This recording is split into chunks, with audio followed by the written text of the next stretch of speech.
Ini laki-laki ini seneng nggak sama perempuan? Normal. Kalau nggak seneng saya ragu-ragu. Perempuan seneng nggak sama laki-laki?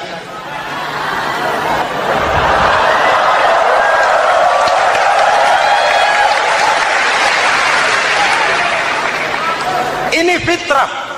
Laki-laki suka perempuan, perempuan suka laki-laki. Quran memahami itu. Hai laki-laki, kau senang dengan perempuan. Hai perempuan, kau suka dengan laki-laki. Oke, lewat sini, lewat pintu yang disebut nikah. Kalau kitab suci melarang nikah, itu bertentangan dengan fitrah manusia. Maka dalam Quran, mulai dari umat sampai ulama dan segala profesi dianjurkan nikah. Kalau kiai tidak boleh nikah, saya pilih mengundurkan diri, Pak.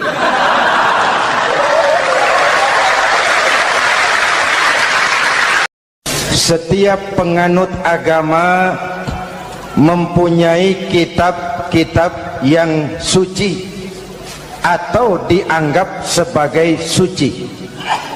Semua agama.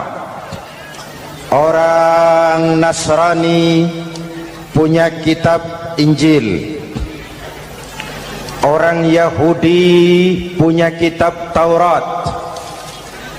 Orang Hindu punya kitab Weda. Orang Buddha punya kitab Tripitaka.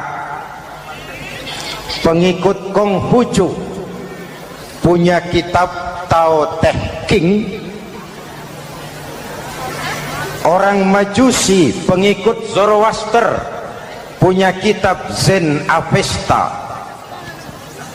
Orang kebatinan punya kitab Serat Centani, Hidayat Jati atau Darmo Gandul.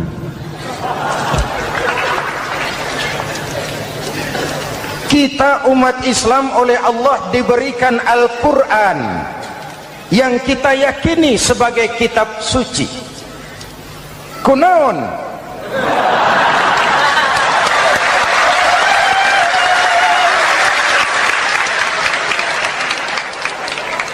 Apa kunaon itu?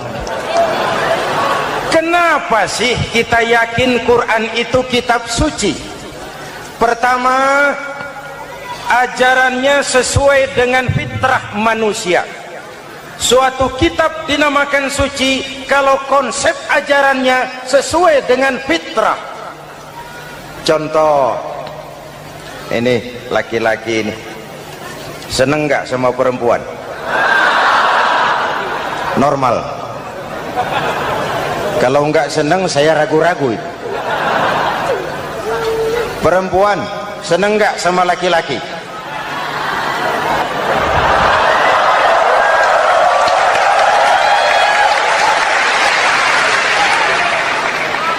Ini fitrah. Laki-laki suka perempuan, perempuan suka laki-laki. Quran memahami itu. Hai laki-laki, kau senang dengan perempuan. Hai perempuan, kau suka dengan laki-laki. Oke, lewat sini, lewat pintu yang disebut nikah. Kalau kitab suci melarang nikah, itu bertentangan dengan fitrah manusia. Maka dalam Quran, mulai dari umat sampai ulama dan segala profesi dianjurkan nikah. Kalau kiai tidak boleh nikah, saya pilih mengundurkan diri, Pak.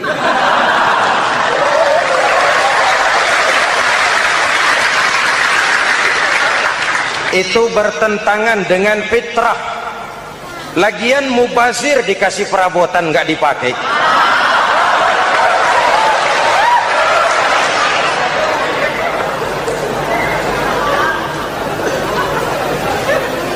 Fitrah. Contoh lagi, manusia perlu makan. Kalau ada kitab suci menyuruh puasa terus dari pagi sampai sore sampai malam sampai pagi lagi, eta teh kitab gelo.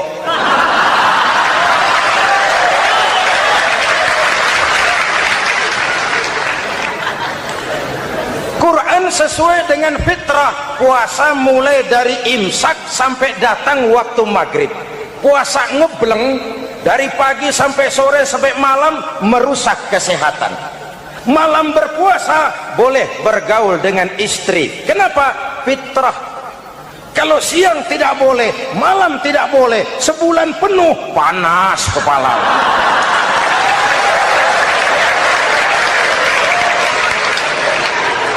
Rontok rambut.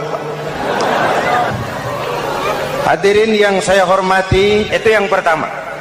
Yang kedua, kita yakini Quran sebagai kitab suci karena isinya tidak saling bertentangan, konsekuen, konsisten. Kalau ada satu kitab, di satu ayat mengajarkan Tuhan Esa, di lain ayat mengajarkan tiga, liar itu mah. Bagaimana kitab suci isinya paradoks? Bagaimana kitab suci isinya saling bertentangan? Di ayat manapun sekali Quran berkata Allah itu Esa, selamanya Esa. Isinya tidak saling bertentangan.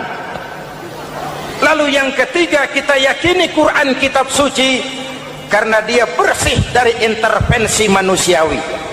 Sejak turunnya Al-Quran menantang, jikalau kamu ragu terhadap Quran yang kami turunkan kepada hamba kami Muhammad, kamu anggap itu cuma bikinan Muhammad. Kalau Muhammad bisa, kamu tentu bisa. Baik, bikin satu surah semacam Al-Quran. 14 abad yang lalu tantangan ini turun dan sampai malam ini belum terjawabkan. Pak, barangkali tidak ada yang mau coba. Banyak. Antara lain Musailamah Al-Kazzab, dia mencoba membuat menandingi Al-Quran. Dia buat satu surah namanya surah Al-Fil. Bunyinya begini, bikinan Musailamah. Al-Fil, wa mal-fil, wa ma adraka mal-fil, lahu khurtumun tawil, wa lahu zail. Sudah berbentuk syair. Isinya apa? Al-Fil, gajah. Wa mal-fil, apakah gajah itu? Wa ma adraka mal-fil, tahukah kamu apa itu gajah? Lahu khurtumun tawil, dia punya belalai panjang. Wa lahu zail, dan dia punya ekor. Gak usah turun ayat begituan, orang tahu.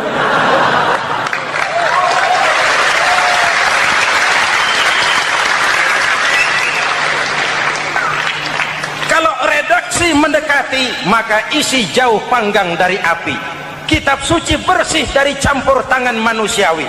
Maka Al-Quran, ke bahasa apapun dia diterjemahkan, naskah aslinya tetap ikut.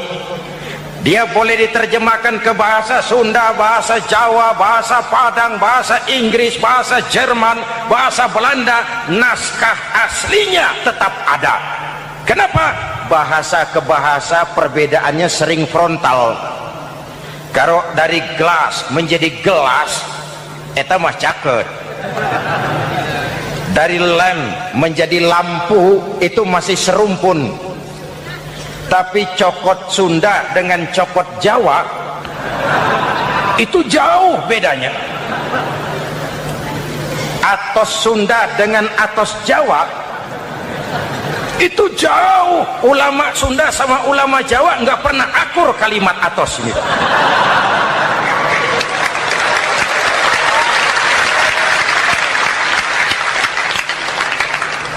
Inilah kebenaran janji Allah, inna nahnu nazzalna dzikra wa inna lahu lahafizun. Kami yang turunkan Al-Quran, kami yang akan menjaganya. Ribuan orang hafal Al-Quran. Lalu apa pesan-pesan misi utama Al-Quran? Pertama, menegakkan tauhid. Ini yang lebih dahulu, membentuk kualitas sumber daya manusia dengan menanamkan nilai-nilai keimanan, membebaskan dari ketergantungan kepada benda. Ya ayyuhan nasu ubudu rabbakumul ladzi khalaqakum. Hai manusia, Tuhanmu yang perlu kau sembah hanyalah Tuhan yang telah menciptakan kamu. Jangan menyembah Tuhan yang tidak pernah menciptakan kamu. Mengapa kau menyembah harta padahal dirimu lebih berharga dari harta? Kenapa kau menyembah pangkat dan jabatan padahal dirimu lebih berharga dari pangkat dan jabatan?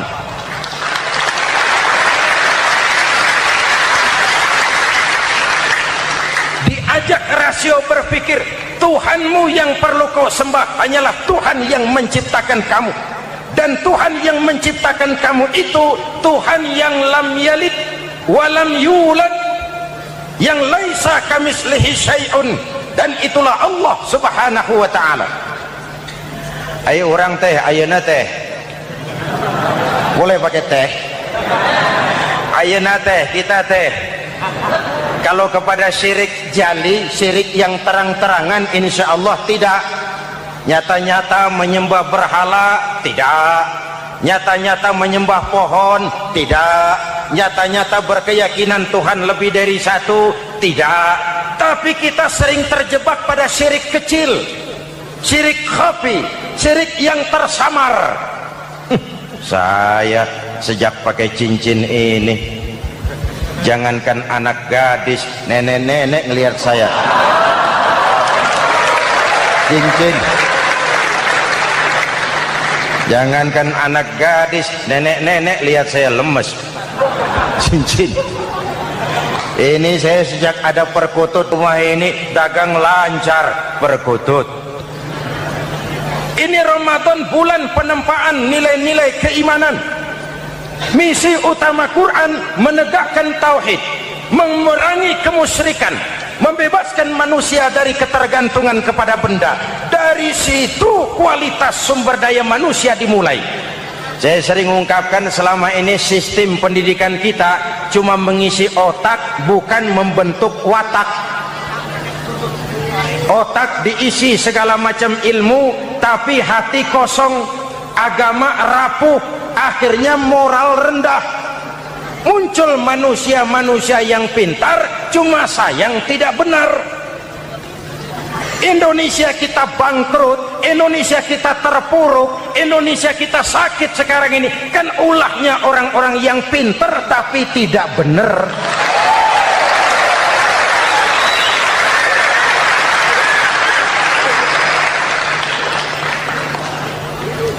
Dan kalau saya bicara kayak begini, ini bukan pidato politik, ini nurani. Politik naon kadut.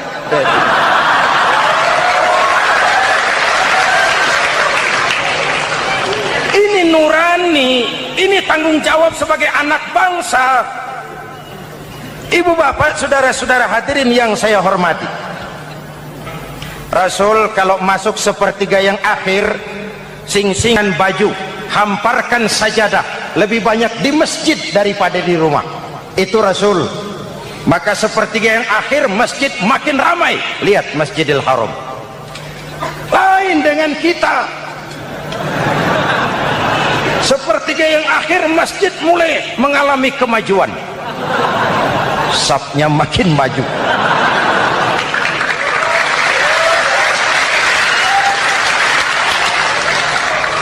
Pasar ramai, terminal beludak. Padahal sepertiga yang akhir itu puncak, padahal di situ nilai tambah. Dan anggap ini Ramadan terakhir yang diberikan Allah kepada kita. Kenapa? Memang tidak ada jaminan tahun depan ketemu Ramadan lagi.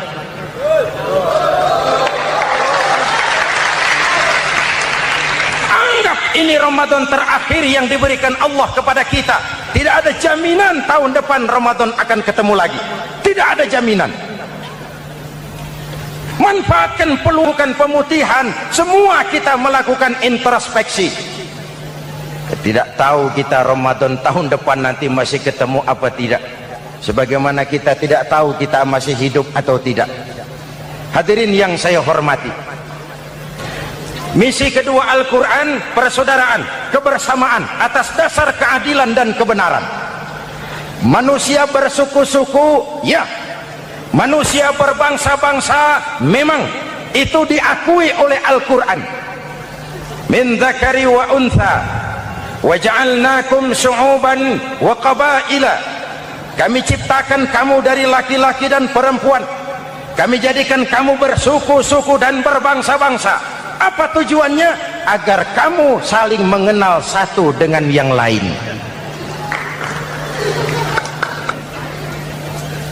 Yang terlepas dari ras, dari manapun orang datang, apapun warna kulitnya, dari suku apapun ia dilahirkan, kalau akidahnya sama, itu kan saudara kita.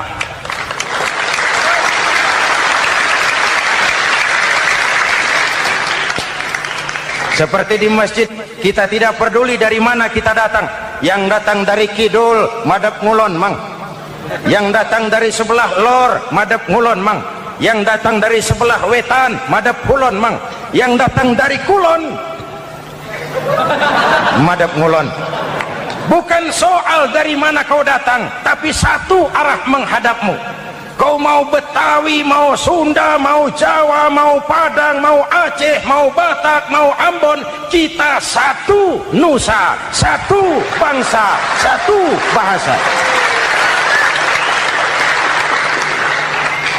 Marilah kita jadi lem perekat buat lingkungan kita di saat keutuhan kita sebagai bangsa sedang dalam ujian berat. Semangat kebersamaan atas dasar keadilan. Tidak ada mayoritas menekan minoritas. Umat Islam itu kalau besar, dia mampu melindungi yang kecil. Kalau kecil, dia bisa menjaga diri. Tiap sholat Jumat khatib berpesan pada akhir khutbah kedua, innallaha ya'muru bil adli wal ihsan. Innallaha ya'muru bil adli wal ihsan. Allah memerintahkan kamu menegakkan keadilan dengan argumen, bukan dengan sentimen. Mengajak, bukan mengejek. Merangkul, tidak untuk tujuan memukul. Kalau sebagai bangsa kita utuh, kompak dan bersatu, saya yakin kita akan bisa mengatasi kesulitan-kesulitan sekarang ini.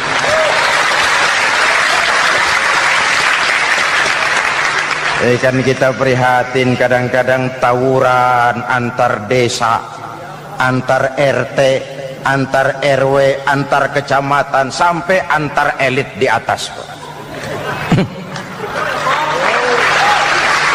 Makanya saya ulang lagi pesan ini, kalau elit di atas tawuran, jadilah penonton yang baik.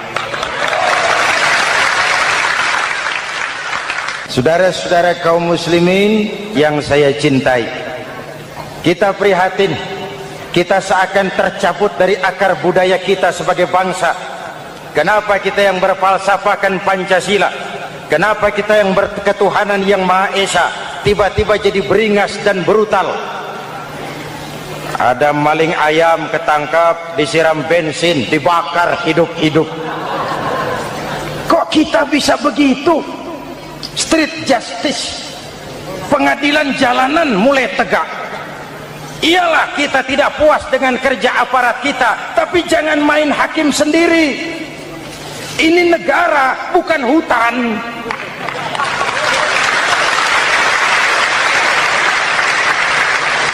Jangan mencegah kemunkaran dengan menegakkan kemunkaran baru. Oleh hal-hal yang sepele yang mestinya kita bisa mencari jalan keluar dengan baik. Ayo luruskan saf, rapatkan barisan, satukan langkah, tautkan hati. Kita satu umat yang satu, diikat oleh Al-Quran. Hanya dengan kebersamaan kita akan mampu menata hari esok yang lebih baik atas dasar keadilan dan kebenaran. Dulu teh Muhammad Toha teriak takbir ngadepi Belanda. Bung Tomo teriak takbir ngadepi Belanda. Ayeuna takbir ngadepi batur sadulur salembur. Nanaonan.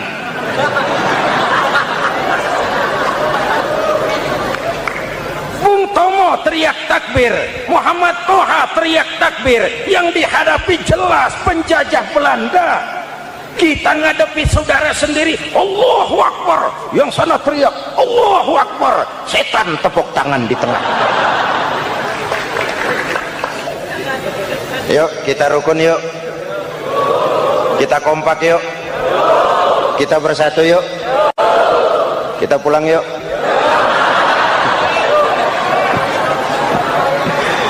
Ini misi kedua. Misi yang ketiga, Al-Quran membebaskan manusia dari gaya hidup sekuler. Quran mengingatkan, awas bung, ada hidup sesudah mati, ada akhirat sesudah dunia. Lebih untung orang yang percaya akhirat daripada yang tidak. Paling tidak hidupnya normatif. Contoh, saudara yakin akhirat ada, lalu saudara hidup baik-baik, menjauhi yang munkar, meninggalkan yang haram, saudara sujud, puasa, jihad, lalu saudara mati. Setelah mati ternyata akhirat tidak ada. Tidak ada ruginya. Paling kurang kita sudah dicatat sebagai orang baik. Sebaliknya, saudara tidak percaya sama akhirat, lalu hidup seenaknya, judi, mabuk, zina, nipu orang, korupsi, tenggelam dalam kemunkaran, lalu mati. Setelah mati ternyata akhirat ada. Baik, kemana anjen? Lebih untung orang yang percaya akhirat ketimbang yang tidak. Hidupnya ada rem. Iya pak, saya kepengen banyak uang, tapi kalau main judi nanti di akhirat bagaimana? Iya, saya kepengen jadi orang kaya, tapi kalau korupsi, nipu orang, buka peternakan tuyul, nanti di akhirat bagaimana? Gaya hidup yang berkeseimbangan. Ada hidup sesudah mati dan ada akhirat sesudah dunia. Yang keempat, Quran membebaskan manusia dari belenggu kebodohan. Quran ayat yang pertama turun sudah berkata, Iqra, baca, kamu jangan jadi bodoh. Kebodohan menimbulkan kemiskinan, kemiskinan mendekatkan kepada kekufuran. Yang kelima, ini kado buat ibu-ibu, Quran mengangkat harkat, derajat dan martabat kaum wanita. Sebelum Quran turun, sebelum Islam datang, nasib wanita sangat menyedihkan. Dilahirkan hanya untuk melahirkan. Kalaupun berperan, peranannya tidak lebih segitiga. Dapur, sumur, kasur. Kasur, sumur, dapur. Dapur, sumur, kasur. Wanita dilecehkan, sekadar alat pemuas nafsu. Datang Islam, Rasul terenyuh, An-nisa imadul bilad. Wanita adalah tiangnya negara. Jikalau baik wanita, baik negara. Jikalau rusak wanita, hancur negara. Karena wanita, negara jaya. Betul? Karena wanita, negara hancur. Betul? Maka wanita adalah bidadari yang kadang-kadang setan. Kadang-kadang.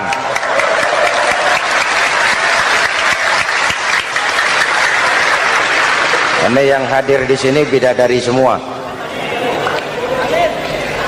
Ibu bapak, saudara-saudara hadirin yang saya hormati. Lalu bagaimana sikap kita terhadap Al-Quran? Quran sendiri menjelaskan, "Tsumma awrasnal kitaba alladzina istafaina min ibadina." Kemudian kami wariskan kitab Al-Quran yang kami pilih buat hamba-hamba kami yang terpilih. Luar biasa. Umatnya umat pilihan, Rasulnya Rasul pilihan, kitabnya pun kitab pilihan. Kami wariskan Al-Quran kepada hamba-hamba kami yang kami pilih. Bagaimana sikap mereka setelah menerima Al-Quran? Terbagi tiga. Pertama, faminhum zalimun linafsihi. Di antara mereka ada yang setelah menerima Al-Quran lalu zalim kepada dirinya sendiri. Diterimanya Al-Quran dengan lidahnya, tapi ditolak dengan perbuatannya. Mulutnya menjunjung Al-Quran, perbuatannya menginjak Al-Quran. Quran bilang ke barat, dia pergi ke timur. Quran bilang ke selatan, dia berangkat ke utara. Quran bilang haram, dia terjang. Quran bilang halal, dia tidak mau. Orang seperti itu tidak zalim kepada Allah, tapi zalim kepada dirinya sendiri. Mudah-mudahan kita yang termasuk golongan ini. Amin. Yang kedua, wa minhum muqtasid. Di antara mereka ada yang menerima Quran 50-50. Separuh-separuh. Yang enak dilaksanakan, yang berat ditinggal. Padahal pada sisi lain Quran mengajarkan masuklah ke dalam Islam secara total, kafah, jangan separuh-separuh. Ini watak munafik. Kalau dilihat Islam menguntungkan, rame-rame teriak Islam. Ketika diminta berjihad, diminta berkorban, diminta zakat, rame-rame mengundurkan diri. Saya bangkrut pak, saya miskin pak, saya pailit pak. Mental itu dalam awal-awal Baqarah dijelaskan. Kullama adha'a lahum masyaw fi wa idza adlama alaihim qamu. Kalau terang mereka berangkat, kalau gelap mereka mandek. Itu ciri orang munafik beragama. Kalau Islam menguntungkan, rame-rame teriak Islam.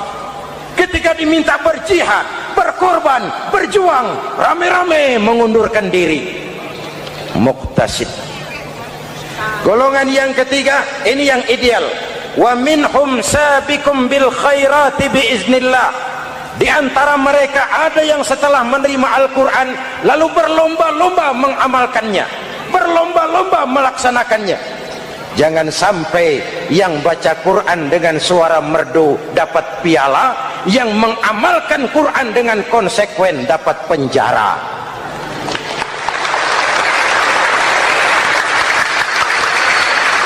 Itu ironi, itu menyedihkan, itu memilukan, dan itu memalukan. Pilihan terserah kita. Satu hadis Rasulullah mengajarkan begini: man ja'alal qur'ana amamahu qadahu ilal jannah wa man ja'alal qur'ana khalfahu saqahu ilan nar. Siapa yang meletakkan Quran di depannya, dijadikannya Quran sebagai imam, Quran akan membimbing dia ke surga, surga dunia, lebih-lebih surga akhirat. Sebaliknya, siapa yang meletakkan Quran di belakang, dibelakanginya ajaran Quran, Quran akan mendorong dia ke neraka, neraka dunia, lebih-lebih neraka akhirat. Quran imam apa makmum? Kita makmum apa imam? Makmum ikut imam apa imam ikut makmum? Makmum ikut imam. Jikalau Quran adalah imam, jikalau kita adalah makmum. Ke barat kata Quran, ke barat kita berangkat. Ke timur kata Quran, ke timur kita menuju. Halal kata Quran, itu yang kita ambil.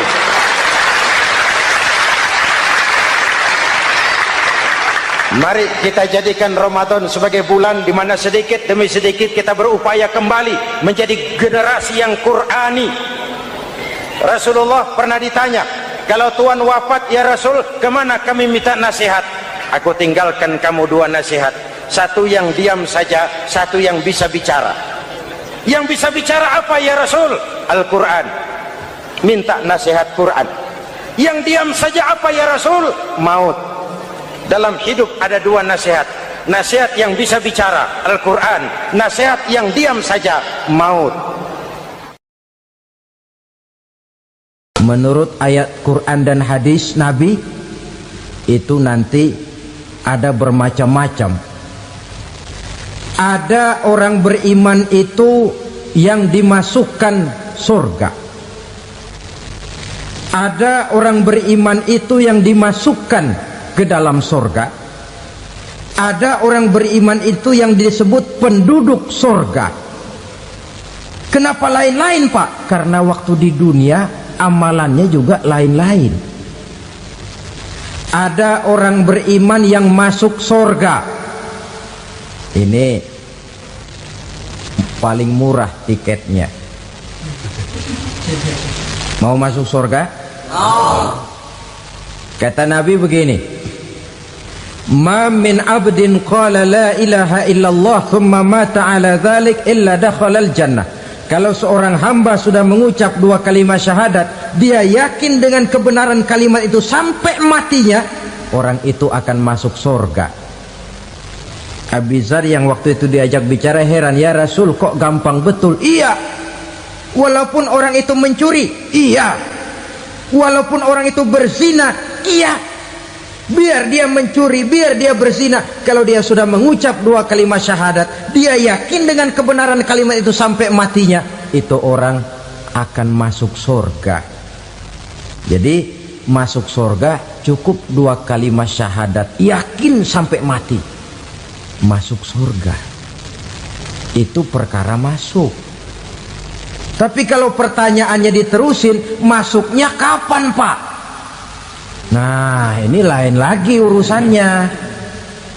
Sebab ada yang masuknya itu langsung, ada yang mampir dulu. Di sana tempat cuma 2, kalau tidak surga neraka. Mau ke surga tapi mampir dulu, yang mampirnya jelas di neraka.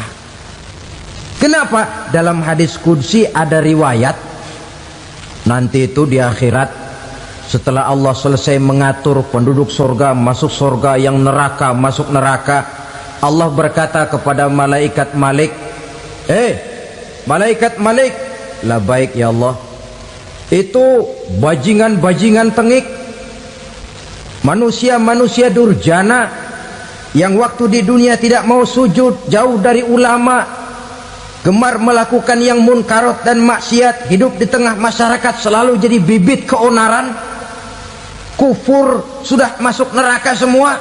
Sudah ya Allah. Nah kalau sudah, coba sekarang kamu masuk Malik. Saya, iya, masuk neraka. Mau apa ya Allah? Kata Allah, akhriju minan nar man kana fi qalbihi misqala habatin min khardalin min iman. Kau masuk neraka, cari di dalam neraka orang-orang yang ada imannya walaupun kecil sebesar biji zarah, angkat mereka keluar. Masuk malaikat Malik ke neraka, cari orang yang ada imannya, korek-korek. Ya repot, udah pada gosong. Yang ada imannya diangkat ke atas, yang ada imannya diangkat ke atas, lalu dimandikan di Nahrul Hayat, namanya sungai kehidupan di akhirat nanti. Cakep lagi rupanya, bersih lagi wajahnya, apel di hadapan Allah. Kata Allah, bagaimana mas? Kapok nggak sampean? Kapok ya Allah. Nah kalau kapok, idhab fadkhulil jannah, pergi masuk surga sana. Berangkat mereka ke surga, ketemu sama teman-temannya yang udah sampai lebih dulu, yang nggak pakai mampir lagi. Terjadi dialog. Kata teman-temannya yang udah pada nyampe duluan, mas, iya, emang baru sampai? Saya baru sampai. Memang mampir di mana dulu mas? Kita sudah lama sampai di surga. Saudara buka surah Al-Muddathir ayat 34-35. Ma salakakum fis saqar? Kenapa kamu mampir di neraka Saqar? Qalu lam nakum minal musallin. Mereka menjawab, kami mampir di neraka Saqar mas, gara-gara dulunya kami waktu di dunia tidak pernah sholat. Tidak pernah sholat? Tidak pernah. Kan rumahnya dekat masjid. Cuma dekat doang mas, sholat mah enggak. Saya enggak pernah ngasih makan fakir miskin, enggak pernah hadir di majelis taklim, pendeknya enggak pernah melakukan kebajikan. Maka saya pun mampir di neraka Saqar. Untung betul saya punya iman mas, sedikit. Waktu hidup di dunia dulu saya pernah mengucap 2 kalimat syahadat, sekali-kalinya waktu mau kawin. Masya Allah. Untung saja kawin, kalau nggak kawin polos.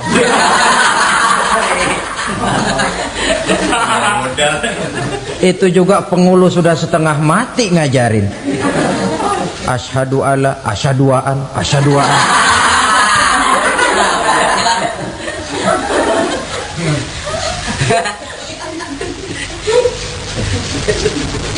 Ini namanya masuk surga, ada mampir dulu. Ada pula orang mukmin itu yang dimasukkan surga. Namanya dimasukkan kan terima beres. Saya masuk ke rumah, jalan sendiri, cari tempat sendiri. Saya dimasukkan ke dalam rumah, terima beres, pokok ada di dalam, itu dimasukkan namanya. Nggak pakai mampir. Tapi tentu tiketnya lebih mahal ketimbang yang pertama tadi. Apa kata Allah? Innal ladzina amanu wa amilus salihat la ukaffiranna anhum sayyi'atihim wa la udkhilannahum jannah. Sesungguhnya orang-orang yang beriman kemudian beramal soleh, kami hapuskan segala dosa dan kesalahannya, kami masukkan mereka ke dalam surga. Lihat ayatnya, Allah yang memasukkan, kita yang dimasukkan. Tidak pakai transit, tidak usah mampir. Cuma tidak cukup syahadat, tidak cukup amanu, tapi diiringi dengan wa amilus salih. Iman, amal. Tidak cukup syahadat, lalu dibuktikan dia sholat, dia zakat, puasa, lalu dia melakukan berbagai macam kebajikan. Ini yang menyebabkan dia tidak pakai mampir di tempat yang bernama sakor. Lalu ada pula orang mukmin itu yang disebut penduduk sorga. Wah, ini sudah VIP ini. Ashabul jannah, penduduk sorga. Siapa mereka? Kata Allah, innal ladzina amanu summa istaqamu fala khaufun alaihim wala hum yahzanun ulaika ashabul jannah hum fiha khalidun. Sesungguhnya orang-orang yang beriman lalu istiqamah, tetap dalam melaksanakan perintah Allah, tidak goyah, tidak labil tapi stabil, istiqamah, mereka tidak takut dan tidak bersedih hati. Merekalah penduduk surga. Iman, istiqamah. Tidak punya duit, sembahyang. Banyak duit, sembahyang. Miskin, sembahyang. Kaya, tetap sembahyang. Istiqomah. Kadang orang kalau susah rajin ke masjid, banyak duitnya ngelihat masjid melengos. Waktu miskin hamba Allah, setelah kaya jadi hamba harta. Bergeser, tidak ada nilai istiqomahnya. Saudara-saudara, dengan begitu penduduk neraka itu dua. Ada penduduk permanen, ada penduduk yang semi permanen. Yang semi permanen orang-orang beriman yang mempunyai dosa besar. Mereka masuk ke neraka untuk menerima azab sesuai dengan dosanya. Bila selesai masa azab itu, mereka akan diangkat untuk ditempatkan kembali ke dalam surganya Allah Subhanahu wa ta'ala. Nah, dikala itulah saudara-saudara, ada yang disebut syafaat dari Rasulullah Sallallahu Alaihi Wasallam. Tapi tentu jangan lupa, syafaat ini ibarat kain menambal dia. Kita punya kain bolong-bolong sedikit, syafaat yang menambal. Solat kita ada kurang dikit, sedekah kita ada campur riak dikit, amalan kita ada tidak karena Allah dikit, kita berharap syafaat. Jadi biarlah kain masih bolong-bolong, yang penting punya kain. Tapi kalau kainnya tidak ada, yang ditambal apanya? Sholat tidak, puasa tidak, zakat tidak, berharap syafaat saja, ya, terlalu berlebihan itu. Saudara hadirin yang saya hormati, apabila selesai proses penghisaban, proses penghitungan, maka dikala itulah manusia terbagi dalam dua kelompok besar. Fariqun fil jannah wa fariqun fis sa'ir. Sekelompok orang-orang beruntung yang masuk ke dalam surga, dan sekelompok lagi masuk ke dalam neraka. Ibu-ibu, saudara-saudara kaum muslimin rahimakumullah.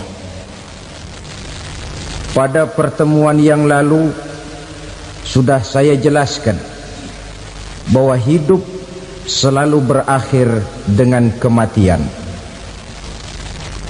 Apabila datang kematian menimpa seseorang, datanglah kiamat baginya.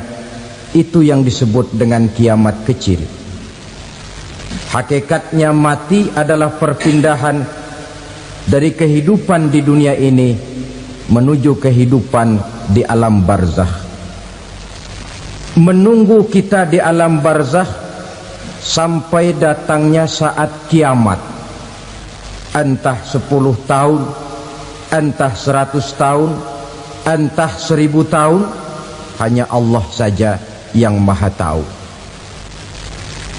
Adapun orang-orang beriman yang melakukan amal kebajikan dalam kehidupan di dunia ini, masa penantian yang lama di alam barzakh buat mereka sebentar saja. Tetapi bagi orang-orang kafir yang ingkar, yang tidak beriman kepada Allah, yang hidup di dunia cuma menumpuk-numpuk dosa, tentu penantian di alam barzakh akan merupakan waktu yang sangat lama. Bukankah dalam kehidupan kita waktu itu memang relatif? Contoh misalnya, bagi pemuda-pemudi yang sedang duduk asyik memadu cinta, waktu 4-5 jam saja rasanya cuma 4-5 menit, tenggelam oleh keasikan. Tapi buat orang yang berbaring di rumah sakit, meratap di balik-balik apa itu tembok derita kata lagu, di balik dinding-dinding penjara, sehari bagai seminggu, seminggu rasa sebulan, sebulan boleh jadi rasa setahun. Penantian yang sangat lama. Kapan kiamat itu akan datang? Ini rahasia Allah. Jangankan kita yang orang awam, baginda Nabi sendiri tidak diberitahu oleh Allah kapan kiamat itu akan terjadi. Tetapi sungguh pun demikian, banyak hadis-hadis yang menjelaskan ciri atau tanda-tanda datangnya kiamat. Nah, kalau sudah bicara soal tanda, tanda kiamat itu ada dua. Pertama yang disebut alamatus sughra, tanda-tanda kecil. Ini waktunya masih ada tenggang. Ada yang dinamakan alamatul kubra, tanda-tanda besar, artinya kiamat sudah diambang pintu. Apa tanda-tanda kecil dari datangnya hari kiamat itu? Misalnya kata Nabi, apabila ilmu sudah diangkat oleh Allah, artinya apabila ulama sudah banyak wafat, minat orang belajar agama berkurang, lalu kebodohan nampak merajalela di mana-mana, zina dikerjakan secara terbuka, minuman-minuman keras jadi kebanggaan, itu termasuk di antara tanda-tanda kecil terjadinya hari kiamat.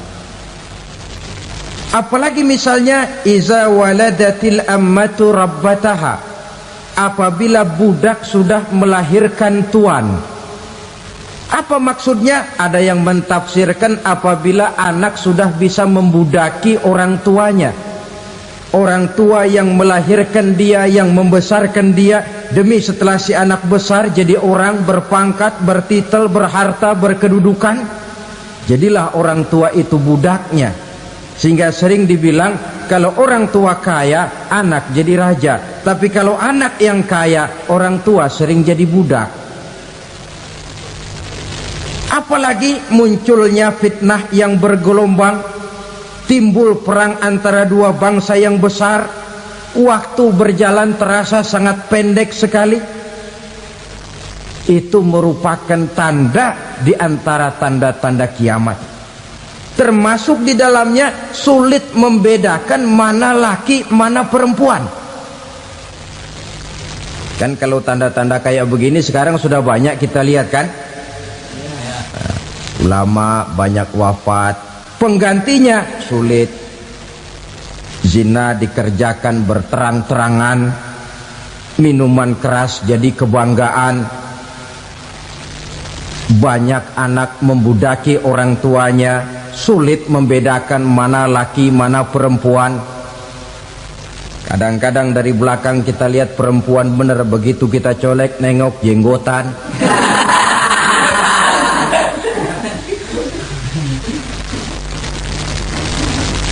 Ini termasuk tanda-tanda kecil. masih ada tenggang sampai akan terjadinya kiamat itu. Nah, yang dimaksud dengan tanda-tanda besar, ini tanda besar artinya kiamat sudah di ambang pintu.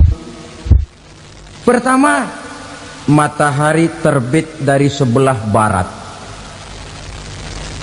Apabila matahari sudah terbit dari arah sebelah barat, tertutuplah sudah pintu taubat. Bersabda Nabi kita, la taqumus sa'atu hatta tatlu'a syamsu min maghribiha. Tidak akan datang hari kiamat sampai matahari terbit dari arah sebelah barat. Wa iza tala'at, manakala matahari telah terbit dari arah sebelah barat, wa ra'ahan nasu, manusia banyak menyaksikan itu, amanu ajma'un, mereka pun lalu beriman. Yang tadinya kafir, yang tadinya ingkar, yang tadinya membangkang, setelah melihat matahari terbit dari sebelah barat, buru-buru beriman, berlomba-lomba mengucap 2 kalimat syahadat. Tapi apa yang terjadi? Kata Nabi, wa dzalika hina la yanfa'u nafsan imanuha lam takun amanat min qabl. Hari itu adalah hari yang iman sudah tidak berguna lagi bagi seseorang apabila sebelumnya memang dia tidak pernah beriman. Au kasabat fi imaniha khaira, atau beriman tetapi tidak pernah melakukan kebajikan di dalam keimanannya itu. Hari yang sudah kasib, hari yang sudah terlambat, beriman tidak akan ada gunanya lagi. Ini pelajaran buat kita. Sebelum sang surya terbit dari sebelah barat, sebelum nafas sampai di tenggorokan, artinya pintu taubat masih terbuka. Kalau 2 hal itu sudah terwujud, nafas sudah sampai di kerongkongan atau matahari sudah terbit dari arah sebelah barat, tertutuplah sudah pintu taubat. Tak ada lagi gunanya pangkat, jabatan, harta, bahkan beriman pun dalam suasana macam itu too late, kata orang Kulon. Sudah terlambat. Matahari terbit dari arah sebelah barat, itu tanda besar, artinya kiamat sudah di ambang pintu. Lalu apalagi tanda besar? Munculnya Dajjal. Dajjal artinya pendusta-pendusta yang menyesatkan manusia. Ada 2 macam Dajjal, saudara. Ada Dajjal kecil, ini Dajjal kelas 3. Kalau ini sejak zaman Rasulullah sudah ada itu. Tiap zaman ada. Di zaman Rasulullah misalnya ada yang bernama Aswad al-Unsi dari Yaman, ada yang namanya Musailamah al-Kazzab dari Yamamah, ada yang namanya Ibnu Sayyad dari Madinah. Ini Dajjal di zaman Rasul. Musailamatul Kazzab memproklamirkan diri jadi nabi, dia di zaman Rasul masih hidup. Ini Dajjal zaman Nabi. Di zaman sahabat muncul Dajjal. Di zaman kita sekarang ini Dajjal pun gentayangan. Dajjal kelas 3. Kerjanya mendustakan manusia, menyesatkan manusia, memalingkan manusia dari jalan yang benar dan diridhoi oleh Allah Subhanahu wa ta'ala. Adapun yang merupakan tanda besar dari datangnya kiamat, Dajjal kelas kakap, pembohong besar yang menyesatkan masyarakat manusia berpaling dari jalan Allah mengikuti jalan mereka. Apa sih ciri Dajjal itu? Kata Nabi dalam hadis Bukhari Muslim, Inna Dajjala, sesungguhnya yang namanya Dajjal itu yakhruju, satu saat akan muncul mendekati hari kiamat. Wa inna ma'ahu ma'an, si Dajjal ini membawa air. Wa naran, dan juga membawa api. Dua simbol. Di tangan yang satu dia bawa air, di tangan yang satu dia bawa api. Wa ammal ladzi yarahu an-nasu ma'an fanarun. Adapun yang orang banyak lihat air, hakikatnya adalah api. Yang dilihat api, hakikatnya adalah air. Oleh sebab itu, kalau api yang ditawarkan, ambillah air. Kalau air yang ditawarkan, pilihlah api. Maksudnya apa ini? Ini bahasa simbol, saudara-saudara. Dajjal bicaranya seolah-olah untuk kepentingan manusia, menawarkan surga. Surga yang dia tawarkan hakikatnya neraka.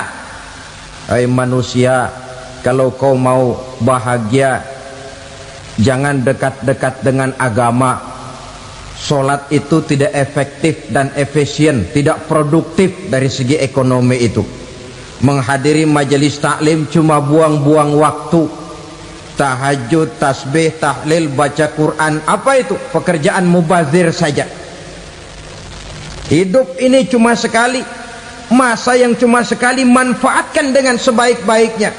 Mumpung, dibawanya sifat mumpung tetapi dalam pengertian yang sangat negatif. Bicaranya seolah-olah untuk kepentingan manusia, tetapi sebenarnya menjerumuskan manusia. Menawarkan air, tapi sebenarnya api. Menawarkan api, tapi hakikatnya air. Buat apa kamu sholat? Buat apa kamu bayar zakat? Buat apa kamu puasa? Surga yang dicanangkan Dajjal, hakikatnya neraka. Neraka yang digambarkan Dajjal, pada dasarnya adalah surga. Jadi memutarbalikan fakta itu kerjaan Dajjal. Yang hak jadi batil, yang batil dibilang hak, yang benar jadi salah, yang salah malah jadi benar. Tuntunan disuruh jadi tontonan, tontonan malah menjadi tuntunan. Itu pekerjaan Dajjal profesinya. Zamannya Nabi Adam, Dajjalnya kan iblis. Betul? Betul. Apa sih gang kerayuan iblis itu? Allah setelah menciptakan Nabi Adam kan bilang, Adam, kau dan istrimu Hawa tinggal di surga ini. Seluruh fasilitas yang ada di surga persilahkan kau nikmati. Satu yang tidak boleh, jangan coba-coba dekati pohon khuldi. Dekat saja jangan, apalagi sampai memetiknya. Datang Dajjal yang namanya iblis ini. Adam, kamu tahu nggak kenapa tidak boleh makan buah khuldi? Ya nggak tahu, pokoknya saya dilarang. Bodoh kamu Dam. Khuldun artinya kekal. Kalau kamu makan itu buah, kau akan kekal di surga buat selamanya. Allah tidak kepengen, maka dilarang kamu makan buah khuldi. Kalau kau ingin kekal di surga Adam, makan saja. Saya bicara begini ini untuk kepentingan kamu Adam. Ini kan ciri-ciri Dajjal. Bicaranya sih seolah-olah untuk kepentingan Nabi Adam, hakikat sebenarnya menjerumuskan Nabi Adam supaya ingkar dan melanggar larangan dari Allah Subhanahu wa ta'ala. Jadi setelah muncul Dajjal, timbul kekacauan-kekacauan di masyarakat. Banyak yang terpengaruh, terpedaya dan terpesona. Termasuk mereka yang memproklamirkan diri jadi nabi. Mereka yang memproklamirkan diri jadi rasul di zaman sesudah Rasulullah wafat, itu adalah Dajjal.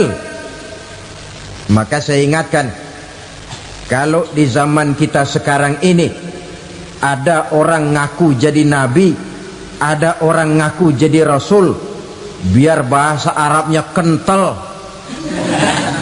Quran hafal, hadis ribuan hadis hafal, biar pakai serban sampai menyengser ke tanah, bahasa Arabnya fasih, tapi dia mengaku jadi nabi, jadi rasul, kita umat Islam wajib tidak percaya. Wajib untuk tidak percaya. Itulah Dajjal zaman kita sekarang ini. Tidak mustahil mereka datang mempengaruhi orang awam supaya berpaling dari Rasulullah, mengikuti mereka. Nah, di akhir zaman nanti mendekati hari kiamat, Dajjal ini muncul, Dajjal kelas kakap, menyesatkan masyarakat manusia untuk berpaling dari Islam, mengikuti seruan mereka. Apalagi di antara datangnya kiamat itu, tanda yang besar itu, turunnya Nabiullah Isa Al-Masih putra Maryam. Menurut berbagai hadis yang sahih, Nabi Isa Al-Masih nanti akan turun lagi, tidak membawa risalah yang baru, tapi meluruskan risalah Islam ini yang telah banyak ditinggalkan oleh masyarakat. Bahkan ada hadis menjelaskan beliau akan membunuh Nabi, mematahkan kayu-kayu salib, lalu melaksanakan haji dan umrah mengikuti syariat Nabi Muhammad, bukan membawa agama baru. Menjadi semacam mujaddid, reformer, menyelamatkan manusia dari bisikan Dajjal.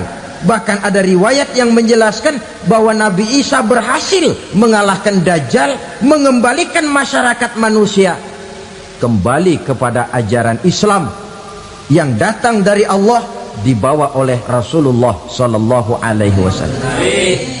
Dengan kata lain, turunnya Nabi Isa bukan sebagai nabi dan rasul baru, tetapi mengikuti syariat Nabi kita Muhammad sallallahu alaihi wasallam.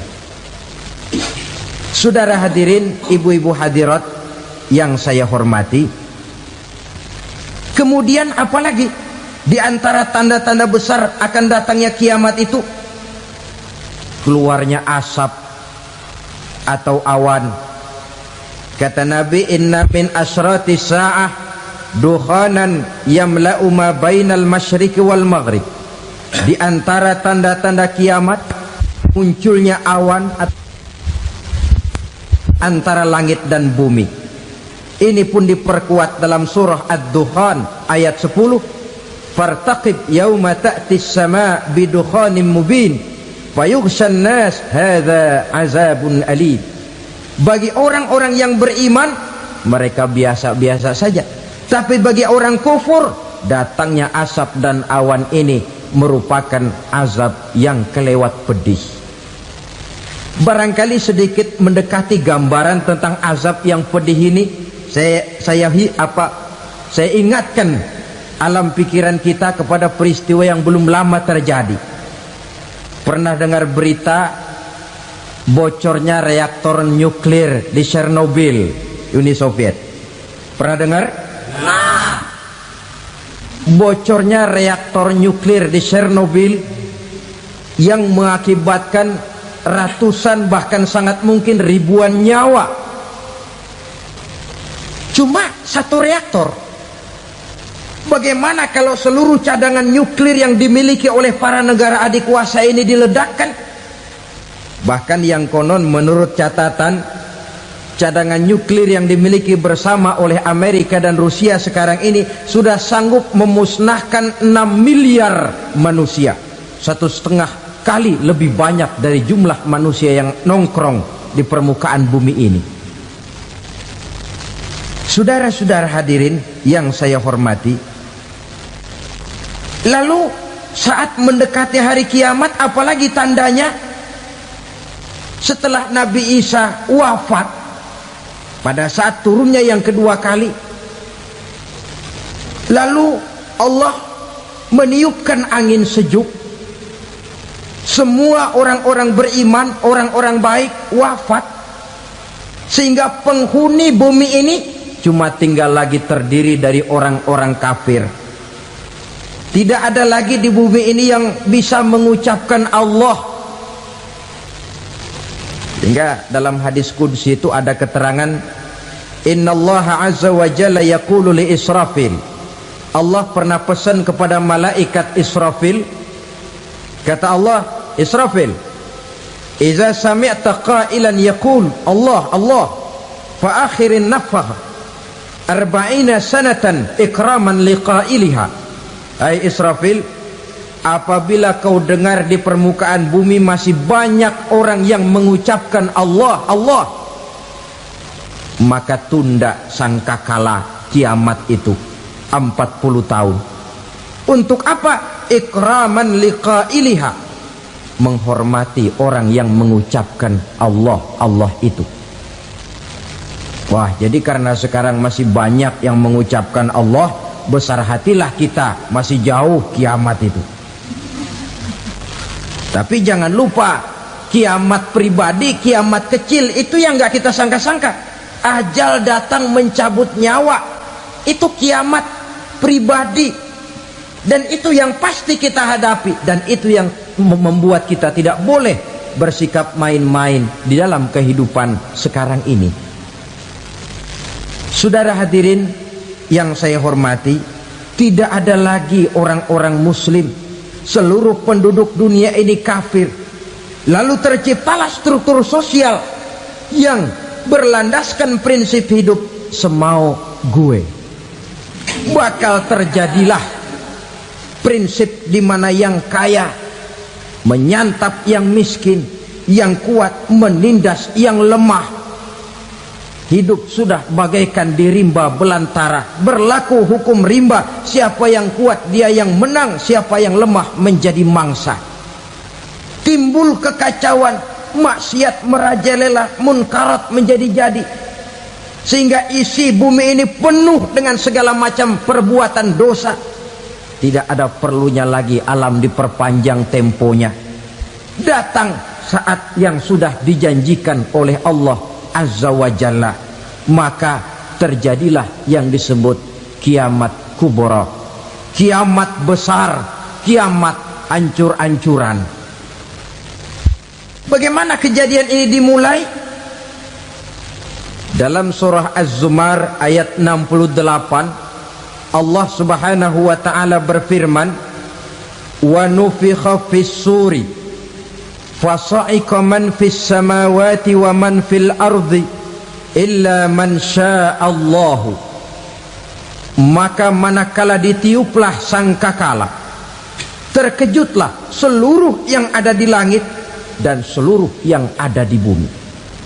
Bila saat kiamat datang, Allah perintah malaikat Israfil, Israfil, tiup sangkakalamu.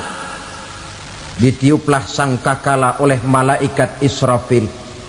Yang akibat daripada tiupan itu, seluruh yang ada di langit, seluruh yang ada di permukaan bumi terkejut. Yang ada di langit siapa? Malaikat kan. Bayangin aja kalau malaikat kaget, apalagi kita. Terkejut seluruh makhluk yang ada di bumi, yang ada di langit mendengar suara sangkakala itu. Bunyinya tidak sanggup kita bayangkan dahsyatnya. Ledakan nuklir, ledakan neutron, belum apa-apa ketimbang bunyi sangkakala malaikat Israfil ini. Nah, lalu mendengar bunyi sangkakala ini, gemparlah makhluk, kacaulah alam. Bumi gempa, planet-planet bertabrakan, gunung meletus, air laut tumpah ke darat, angin topan bertiup, halilintar menyambar. Lalu semua yang bernama hidup mati total. Mati bareng tanpa persiapan. La haula wala quwata illa billah. Saya kadang-kadang dalam tafakur bermohon, ya Allah, mudah-mudahan saya enggak nemuin kiamat beneran. Ngeri. Tidak bisa kita bayangkan macam apa suasana seperti itu. Allah saja banyak memberikan gambaran, misalnya Al-Qari'ah, wa mal qari'ah, wa ma adraka mal qari'ah. Kejadian yang menggemparkan. Tahukah kamu apa kejadian yang menggemparkan itu? Yauma yakunun nasu kal farasil mabsus wa takunul jibalu kal ihnil manfus. Pada saat itu manusia berterbangan bagai kupu-kupu, gunung berterbangan seperti kapas ditiup angin. Gunung saja macam kapas, konon lagi manusia. Kematian total, mulai semut sampai gajah mati. Jin mati, iblis mati, malaikat mati. Oh, malaikat saja mati. Saudara hadirin yang saya hormati, kematian total yang tanpa persiapan. Orang bilang, Pak, kalau mati bareng begitu yang repot malaikat maut dong ya. Cabut sana, cabut sini. Itu kalau menurut logika kita, mestinya begitu menurut logika. Tapi logika juga yang nggak perlu serepot itu. Sebab untuk mematikan listrik di wilayah DKI, di wilayah Jakarta, nggak perlu tiap rumah didatengin matiin, ya lama. Cukup dari kantor pusatnya saja PLN tekan satu tombol, gelaplah seluruh Jakarta. Saudara hadirin yang saya hormati, kematian total. Lalu setelah kematian total, planet-planet juga mati, dalam arti tidak bergerak dan beredar. Angin mati, dalam arti tidak bertiup. Air mati, dalam arti tidak ada riak gelombang. Pokoknya semua mati. Kullu nafsin za'iqatul maut, semua yang bernafas mati. Dalam ayat lain, kullu man 'alaiha fan, semua yang ada di permukaan bumi fana. Yang kekal cuma Allah Subhanahu wa ta'ala. Yang paling belakang mati malaikat maut dan malaikat Israfil. Tapi mati juga sesuai dengan janji Allah. 40 lamanya. Tidak dijelaskan oleh Abi Hurairah 40 jam, apa 40 hari, apa 40 tahun. Hadis-hadis cuma menyebutkan 40 saja. Sunyi alam, yang tinggal cuma Allah saja lagi. Ketika itu Allah berseru-seru, katanya, limanil mulkul yauma, siapa para penguasa hari ini? Mana itu raja-raja dan penguasa yang dulu mengaku jadi Tuhan? Fir'aun, mana Fir'aun sekarang? Yang dulu jadi raja, merasa berhasil, sombong, lalu tidak mau turun-turun dari kekuasaannya, sampai kepada puncak kekurang ajarannya mengangkat diri jadi Tuhan. Mana itu Fir'aun? Namrus, mana sekarang Namrus? La ilaha illa ana, ternyata tidak ada Tuhan lain selain daripada aku, kata Allah. Proses kemudian, saudara-saudara, turunlah hujan dari langit. 40 lamanya hujan itu. Tidak jelas juga 40 jam apa 40 hari. Setelah air turun membasahi, datanglah tiupan sangkakala yang kedua. Semua yang bernama mati bangkit dari kuburnya masing-masing. Ini yang disebut Yaumul Ba'thi, hari kebangkitan. Allahu Akbar. Pada saat kita bangkit dari kubur kita masing-masing, kumpul di padang mahsyar namanya. Bayangin aja, saya sendiri nggak sanggup bayangin. Manusia sejak zaman Adam sampai zaman kiamat kumpul bareng di tempat sama. Berapa banyaknya itu?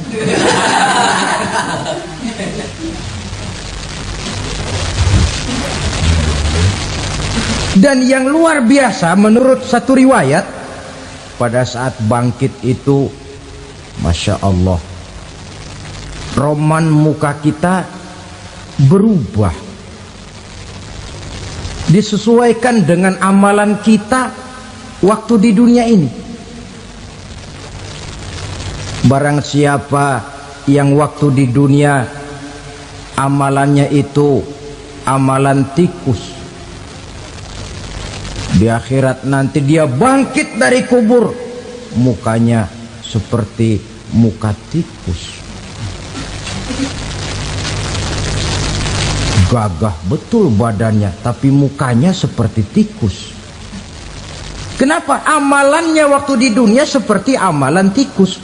Apa amalan tikus itu? Suka ngegeragoti barang yang sudah disimpan rapi-rapi. Orang sudah simpan uang rapi-rapi, simpan perhiasan rapi-rapi, digeragoti oleh tikus. Maling-maling, pencoleng-pencoleng, koruptor-koruptor, itu nanti di akhirat nanti kita lihat mukanya seperti muka tikus. Oh, ini waktu di dunia suka nyolong, mukanya seperti muka tikus. Barang siapa yang waktu di dunia ini amalannya itu amalan macan, dia akan bangkit nanti mukanya seperti muka macan. Apa amalan macan? Macan itu amalannya menang-menangan.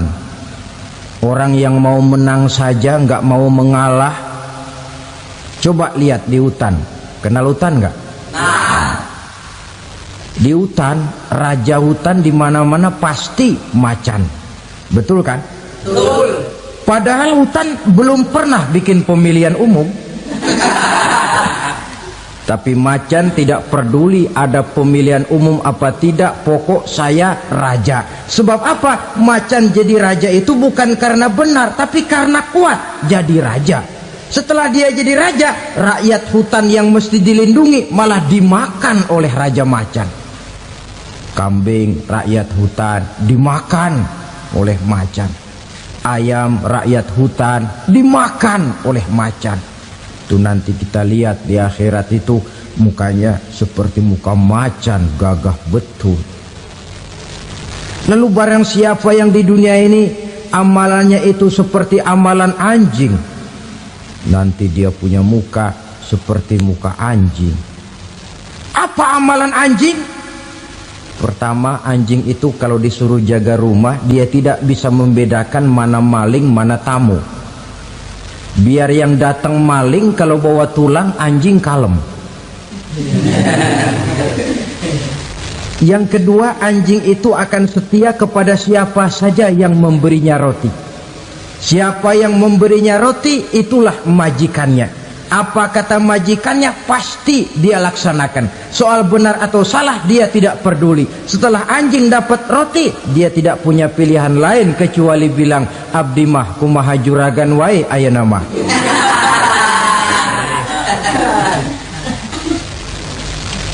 Saudara hadirin yang saya hormati, berkumpul di padang mahsyar, tiap orang sibuk dengan persoalannya masing-masing. Matahari waktu itu didekatkan oleh Allah, panas luar biasa. Ada yang saking panasnya itu mencucurkan peluh keringat sampai sebatas mata kakinya. Ada yang keringatnya sampai sedengkulnya, ada yang keringatnya sampai sepusatnya, ada yang keringatnya mengalir sampai sebahunya. Ada yang kelelap oleh keringatnya sendiri, sementara orang di sampingnya nggak apa-apa. Bergantung lagi amalan dia waktu di dunia ini. Saudara-saudara, sebagian orang dalam kepanikan padang mahsyar berombong-rombong datang mereka menghadap Nabi Adam. Ya Adam, anta abal bashar. Hai Adam, Tuhan adalah bapak moyang manusia. Kami sebentar lagi akan disidang, dimintakan pertanggungan jawab. Tolonglah kami, hai Adam. Kata Nabi Adam, jangankan nolongin sampean, saya sendiri tanggung jawab di hadapan Allah. Ketika dulu tidak boleh makan khuldi, saya serobot. Sudahlah, urus diri masing-masing saja, nafsi-nafsi. Begitu kata Nabi Nuh, begitu kata Nabi Ibrahim. Tiap orang bertanggung jawab sendiri-sendiri. Ketika itulah saudara-saudara, nikmatnya menjadi umat Nabi besar Muhammad sallallahu alaihi wasallam. Sebab apa? Walaupun menurut abjad kita ini umat paling belakang, paling belakang kita ini toh, karena Nabi Muhammad adalah nabi akhir, tapi akan dihisap lebih dulu, lewat di atas sirat lebih dulu, masuk surga lebih dahulu ketimbang umat-umat belakangan. Ketika Rasul mendekati ajal, beliau tanyakan itu kepada malaikat Jibril. Malaikat Jibril berkata, Muhammad, jangan khawatir, Allah sudah berjanji, inni haramtul jannata ala sairil anbiya hatta tadkhulaha anta wa haramtuha ala sairil umami hatta tadkhulaha ummatuka. Surga aku haramkan buat seluruh nabi kecuali kalau engkau Muhammad sudah masuk ke dalamnya, dan surga aku haramkan buat seluruh umat kecuali kalau umatmu Muhammad sudah masuk ke dalamnya. Logikanya, walaupun menurut abjad kita umat paling belakang, bakal dihisap paling dulu, lewat di atas sirat paling dulu, masuk surga paling dulu, kalau mampir ke neraka juga paling dulu. Ya resiko. Jangan mau enaknya aja paling dulu. Saudara hadirin yang saya hormati, setelah masa kebangkitan itu jangan dikira begitu bangkit langsung diperiksa, masih menunggu menanti ribuan tahun perhitungan padang mahsyar untuk sampai kepada proses yang disebut yaumul hisab, hari perhitungan. Seorang demi seorang bakal dipanggil. Bayangkan saja, kita se-RT saja di absen, kadang-kadang perlu waktu lama.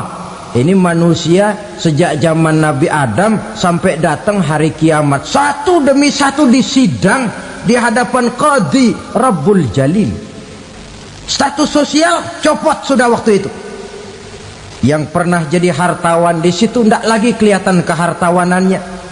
Yang pernah jadi jenderal tidak lagi dipanggil jenderalnya. Yang ustadz tidak lagi dipanggil al-mukarramnya. Seluruh status sosial selesai. Dipanggillah kita seorang demi seorang menghadap Qadhi Rabbul Jalil. Bagaimana proses penghisaban itu? Pertama, proses tanya jawab. Di antaranya ada hadis menyatakan, lan tazula qadama 'abdin yaumal qiyamah hatta yus'ala an arba'i khisalin. Besok di hari kiamat tidak akan bergeser telapak kaki seorang hamba sampai dia ditanya lebih dulu tentang 4 persoalan. Tentang ilmunya, kemana ilmu itu diamalkan. Tentang umurnya, di mana umur itu dihabiskan. Tentang masa mudanya, kemana masa muda itu dipakai. Tentang hartanya, dari mana harta itu didapat dan kemana harta itu dibelanjakan. Ini termasuk proses tanya jawab. Jadi kalau istilah pengadilan dunia, nama Fulan bin Fulan.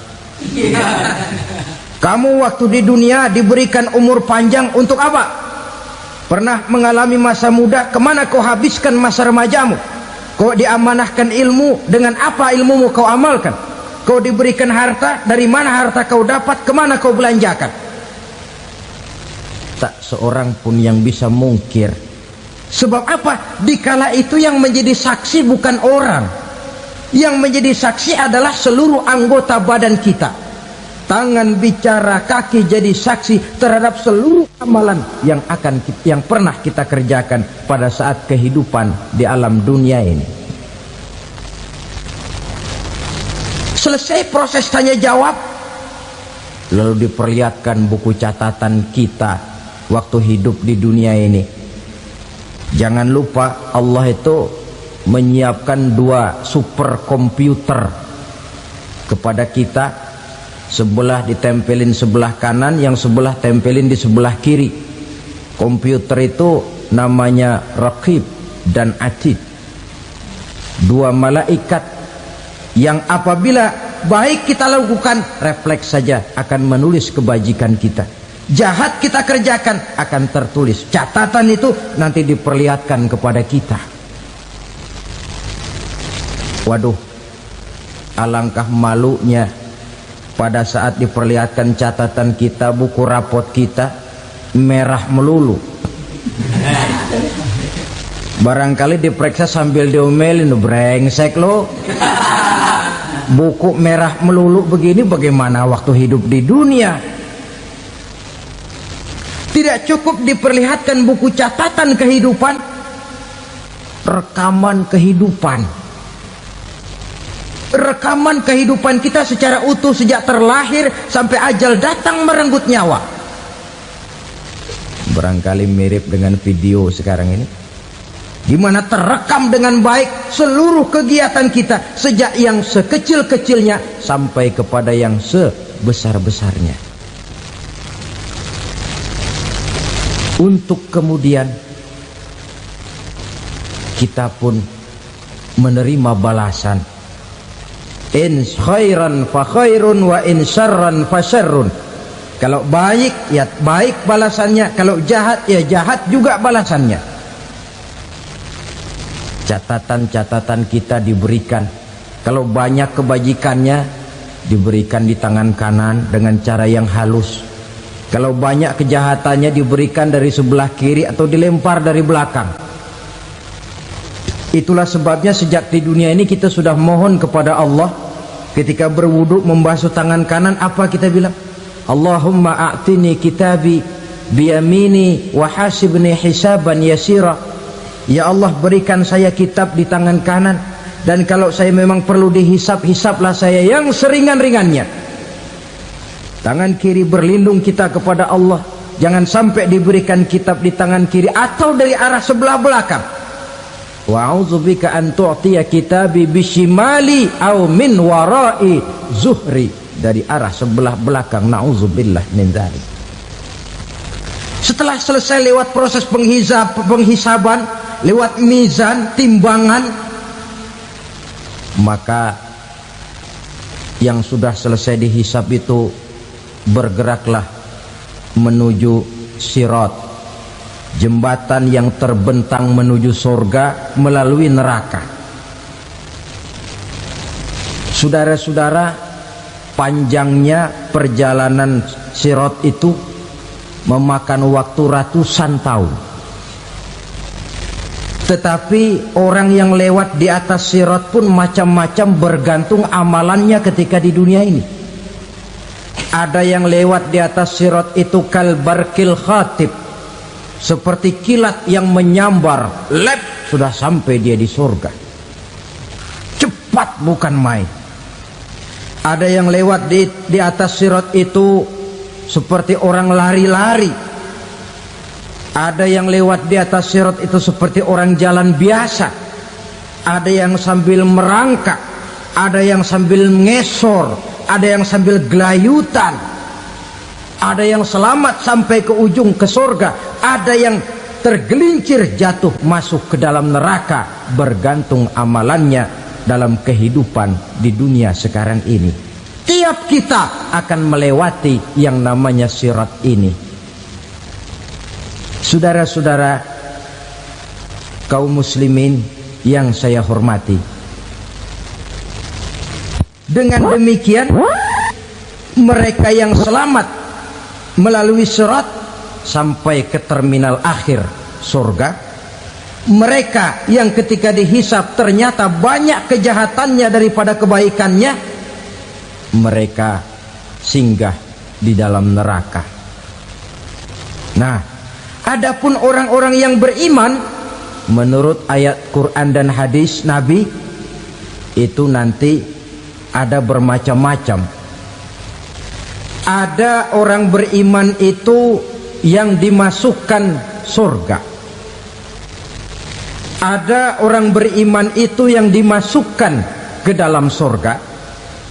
Ada orang beriman itu yang disebut penduduk surga. Kenapa lain-lain, Pak? Karena waktu di dunia amalannya juga lain-lain. Ada orang beriman yang masuk surga. Ini paling murah tiketnya. Mau masuk surga? Kata Nabi begini, ma min abdin qala la ilaha illallah thumma mata ala dhalik illa dakhala al-jannah. Kalau seorang hamba sudah mengucap dua kalimat syahadat, dia yakin dengan kebenaran kalimat itu sampai matinya, orang itu akan masuk surga. Abi Dzar yang waktu itu diajak bicara heran, ya Rasul kok gampang betul? Iya, walaupun orang itu mencuri, iya, walaupun orang itu berzina, iya, biar dia mencuri, biar dia berzina, kalau dia sudah mengucap dua kalimat syahadat, dia yakin dengan kebenaran kalimat itu sampai matinya, itu orang akan masuk surga. Jadi masuk surga cukup dua kalimat syahadat, yakin sampai mati, masuk surga.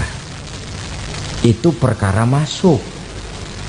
Tapi kalau pertanyaannya diterusin, masuknya kapan Pak? Nah, ini lain lagi urusannya. Sebab ada yang masuknya itu langsung, ada yang mampir dulu. Di sana tempat cuma dua, kalau tidak surga, neraka. Mau ke surga tapi mampir dulu, yang mampirnya jelas di neraka. Kenapa? Dalam hadis qudsi ada riwayat, nanti itu di akhirat, setelah Allah selesai mengatur penduduk surga masuk surga, yang neraka masuk neraka, Allah berkata kepada malaikat Malik, malaikat Malik, labaik ya Allah, itu bajingan-bajingan tengik, manusia-manusia durjana yang waktu di dunia tidak mau sujud, jauh dari ulama, gemar melakukan yang munkarat dan maksiat, hidup di tengah masyarakat selalu jadi bibit keonaran, kufur, sudah masuk neraka semua. Sudah ya Allah. Nah, kalau sudah, coba sekarang kamu masuk Malik. Saya, iya, masuk neraka. Mau apa ya Allah? Kata Allah, akhriju minan nar man kana fi qalbihi misqala habbatin min khardalin min iman. Kau masuk neraka, cari di dalam neraka orang-orang yang ada imannya walaupun kecil sebesar biji zarah, angkat mereka keluar. Masuk malaikat Malik ke neraka, cari orang yang ada imannya, korek-korek. Ya repot, udah pada gosong. Yang ada imannya diangkat ke atas, yang ada imannya diangkat ke atas, lalu dimandikan di Nahrul Hayat, namanya sungai kehidupan di akhirat nanti. Cakep lagi rupanya, bersih lagi wajahnya, apel di hadapan Allah. Kata Allah, bagaimana mas? Kapok nggak sampean? Kapok ya Allah. Nah, kalau kapok, idhab fadkhulil jannah, pergi masuk surga sana. Berangkat mereka ke surga, ketemu sama teman-temannya yang udah sampai lebih dulu, yang nggak pakai mampir lagi. Terjadi dialog. Kata teman-temannya yang udah pada nyampe duluan, mas, iya, emang baru sampai? Saya baru sampai. Memang mampir di mana dulu mas? Kita sudah lama sampai di surga. Saudara buka surah Al-Muddatsir ayat 34-35. Ma salakakum fis saqar? Kenapa kamu mampir di neraka Saqar? Qalu lam naku minal musallin. Mereka menjawab, kami mampir di neraka Saqar mas, gara-gara dulunya kami waktu di dunia tidak pernah sholat. Tidak pernah sholat? Tidak pernah. Kan rumahnya dekat masjid, cuma dekat doang mas. Sholat mah enggak saya. Enggak pernah ngasih makan fakir miskin, enggak pernah hadir di majelis taklim, pendeknya enggak pernah melakukan kebajikan, maka saya pun mampir di neraka Saqar. Untung betul saya punya iman mas, sedikit. Waktu hidup di dunia dulu saya pernah mengucap dua kalimat syahadat, sekali-kalinya waktu mau kawin. Masya Allah. Untung saja kawin, kalau nggak kawin polos.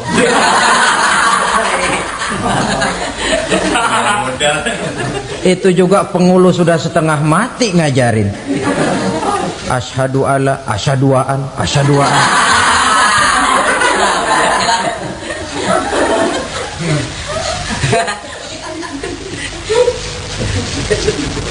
Ini namanya masuk surga, ada mampir dulu. Ada pula orang mukmin itu yang dimasukkan surga. Namanya dimasukkan kan terima beres. Saya masuk ke rumah, jalan sendiri, cari tempat sendiri. Saya dimasukkan ke dalam rumah, terima beres, pokok ada di dalam, itu dimasukkan namanya. Nggak pakai mampir. Tapi tentu tiketnya lebih mahal ketimbang yang pertama tadi. Apa kata Allah? Innal ladzina amanu wa amilus salihat la ukaffiranna anhum sayyi'atihim wa la udkhilannahum jannah. Sesungguhnya orang-orang yang beriman kemudian beramal soleh, kami hapuskan segala dosa dan kesalahannya, kami masukkan mereka ke dalam surga. Lihat ayatnya, Allah yang memasukkan, kita yang dimasukkan. Tidak pakai transit, tidak usah mampir. Cuma tidak cukup syahadat, tidak cukup amanu, tapi diiringi dengan wa'amilus salih. Iman, amal.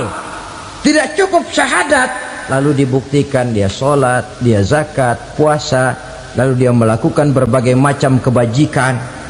Ini yang menyebabkan dia tidak pakai mampir di tempat yang bernama Sakor.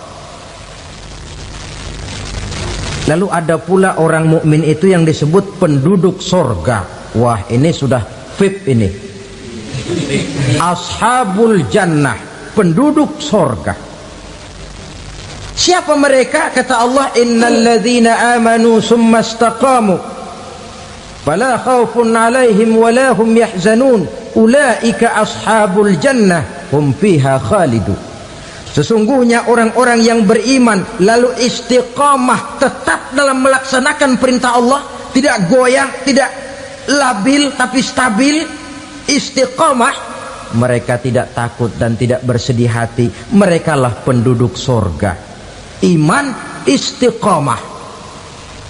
Tidak punya duit, sembahyang. Banyak duit, sembahyang. Miskin, sembahyang. Kaya, tetap sembahyang. Istiqomah. Kadang orang kalau susah rajin ke masjid, banyak duitnya ngelihat masjid melengos.